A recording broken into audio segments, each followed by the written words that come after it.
What's up guys, my name is Ace, and today I wanted to do a deep dive into the attachments in the Gunsmith for Modern Warfare. By now you guys have probably seen some YouTubers showing you around the Gunsmith a little bit so you can get a feel of how it looks and everything. Today I'm going to take it one step further and we're going to have a deep look at every single standard attachment that we had access to when we were at the reveal event in LA. This is most likely going to match up with what we see in the beta, and it's most likely going to be the majority of attachments that we end up seeing even in the full build of the game.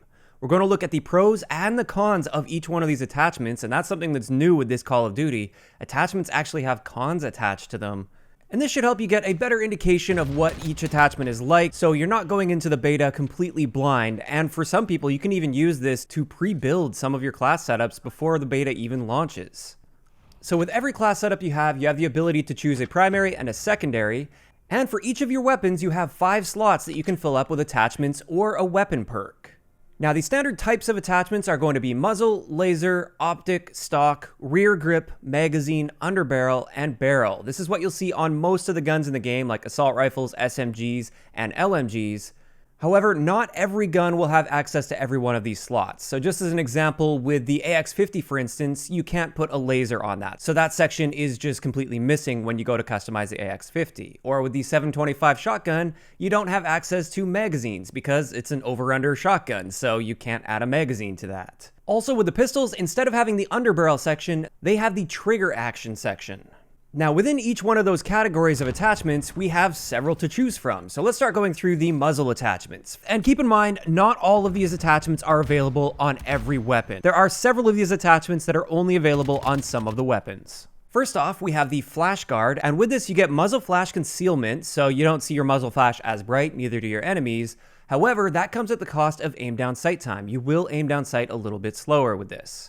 After that, we have the standard suppressor, which significantly reduces the amount of sound that comes out of your gun when you fire, and it also gives you recoil control while aiming down sight. However, that does come at the cost of your damage range, your aim down sight speed, your bullet velocity, and your idle sway control. So lots of cons attached to the suppressor in that sense.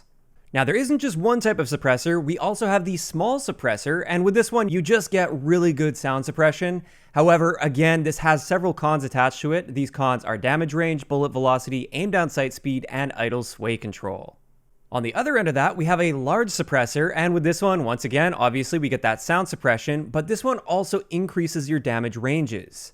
However, this does come at the cost of aim down sight speed, sprint to fire speed, so it will actually slow your sprint out time down, hipfire accuracy, and bullet velocity.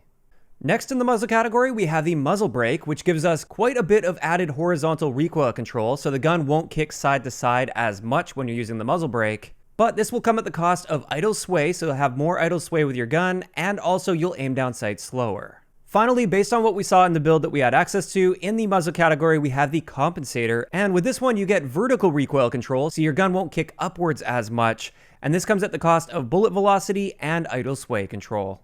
That's it for muzzle attachments. Now let's move into the laser attachments. And first off, we have the 5 milliwatt laser, and with this one, you get a really good bonus to your hipfire accuracy because you get 2 of those pluses. However, this comes at the con of having your laser visible to enemies. So they'll actually be able to see this laser like around corners, for instance. They'll be able to see you coming. After that, we have the 1 milliwatt laser, and with this one, you don't get as much of an increase to your hipfire accuracy, but it still does help your hipfire accuracy, and this one doesn't have a downside to it, so the enemy apparently won't be able to see this laser.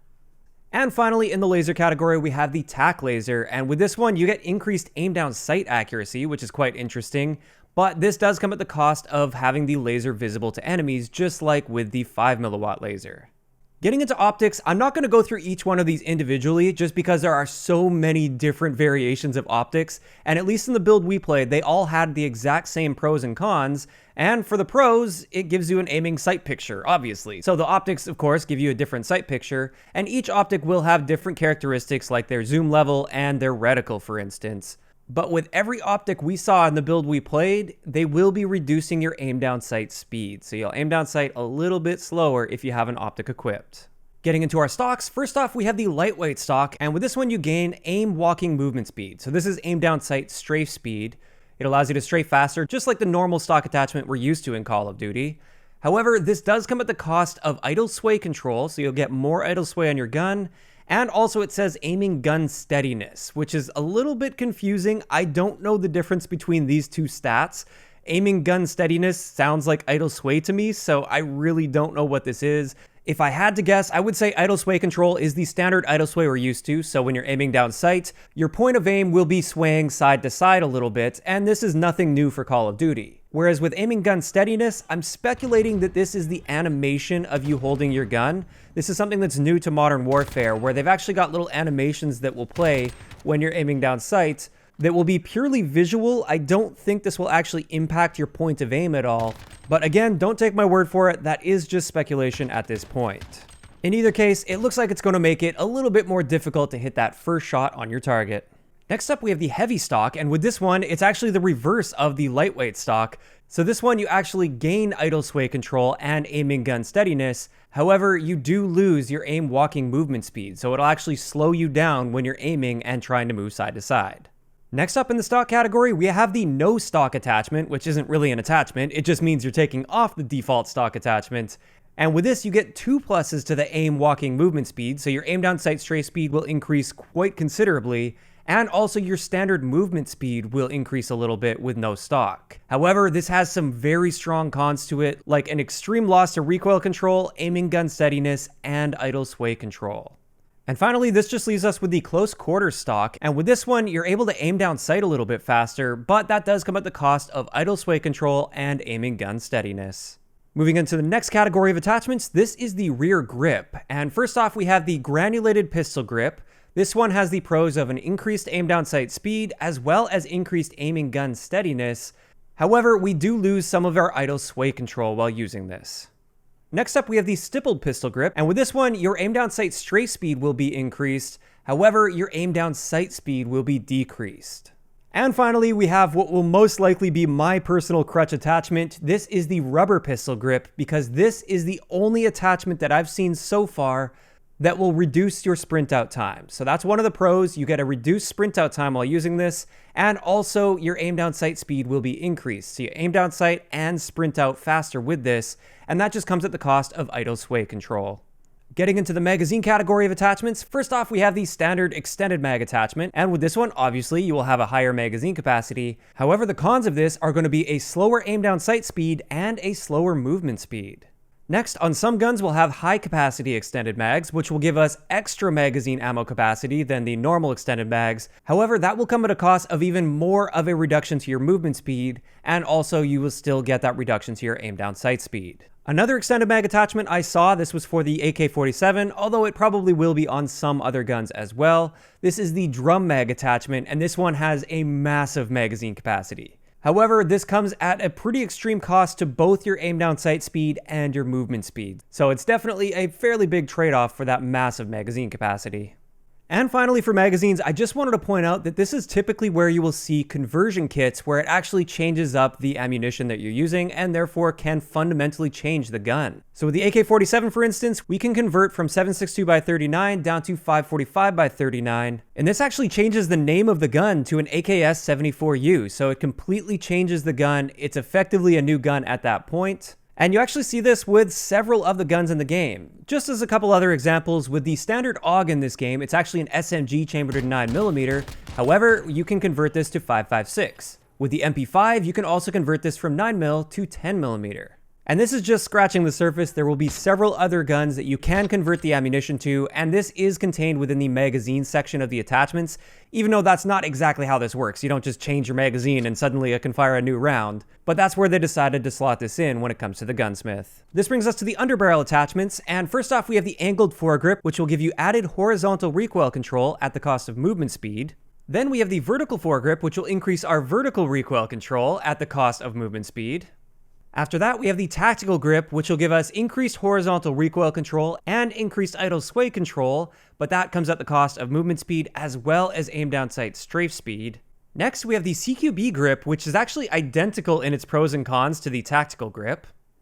And finally, for grips, on some guns, we can use the operator vertical foregrip, and with this one, you get increased vertical recoil control, increased hipfire accuracy, at the cost of aim down sight speed as well as movement speed. Additionally, for underbarrel attachments, on some guns we will have access to the grenade launcher or the noob tube, and with this one the pros are you get a grenade launcher on your gun that you can use, and the cons are a reduction to your aim down sight speed as well as a reduction to your movement speed. Now for pistols, like I said, they don't have underbarrel attachments, instead they have different trigger actions. And for all of the trigger actions, the pros are the same. You get an increase to your fire rate potential. However, it's the cons that really separate these. So with the lightweight trigger, you get a reduction to your idle sway control. With the heavy duty trigger, you get a reduction to your hip fire accuracy. And finally, with the precision trigger, you get a reduction to your aim down sight speed. So finally for attachments, we have the barrel attachments, and first up we have long barrel, and with this one you get a double increase to your bullet velocity, so it really helps with that, and you get an increase to your damage range and your recoil control, but this comes at the cost of a very slow aim down sight time, as well as a reduction to your movement speed. Now the opposite of that is the short barrel attachment, which increases your aim down sight speed by quite a bit. It also slightly increases your movement speed, but that comes at the cost of a pretty extreme reduction to your bullet velocity, as well as a reduction to your damage range and your recoil control. Next up, on some guns we have access to the lightweight barrel, and with this one you get a slightly faster aim down sight speed at the cost of damage range as well as bullet velocity. And finally, we have the heavy duty barrel, which increases our damage range as well as our bullet velocity at the cost of aim down sight speed. So with that, those are all of the standard attachments that we could see that we had access to in the build that we played when we were at that reveal event in LA about a month ago. Now there are also weapon perks, like I said. This is a category. You can choose a weapon perk instead of an attachment as one of your 5 slots. And I don't know all of them because I didn't go through each and every one of the guns, and every gun has slightly different perks. Of course, there will be some that are consistent across many guns. But just as an example here, you could get like sleight of hand to reload faster, FMJ to punch through cover better as well as take streaks down better, and frangible rounds, which will actually have a wounding effect, so it'll take longer for your enemies to heal after being shot by your gun. But with that, that's where I wanted to wrap up today's video. Hopefully that gives you a much better indication of the attachments and how they work, what sorts of pros and cons we're looking at when building our class setups. And personally, I'm really excited to hop in and actually start testing some of these pros and cons to see just how much of an impact these attachments will have. Now, my question for you guys today is, what do you guys think about these attachments based on what you've seen so far and the fact that you have these pros as well as cons to the attachments? Do you think it's a really good idea that they're doing pros and cons, or would you prefer it if it was like we had in the past where attachments only have upsides? Just let me know those thoughts in the comment section down below. If you enjoyed the video, a like rating is always appreciated, and don't forget to subscribe for more if you haven't already. I'll talk to you guys next time. The day's ours. Report for debrief.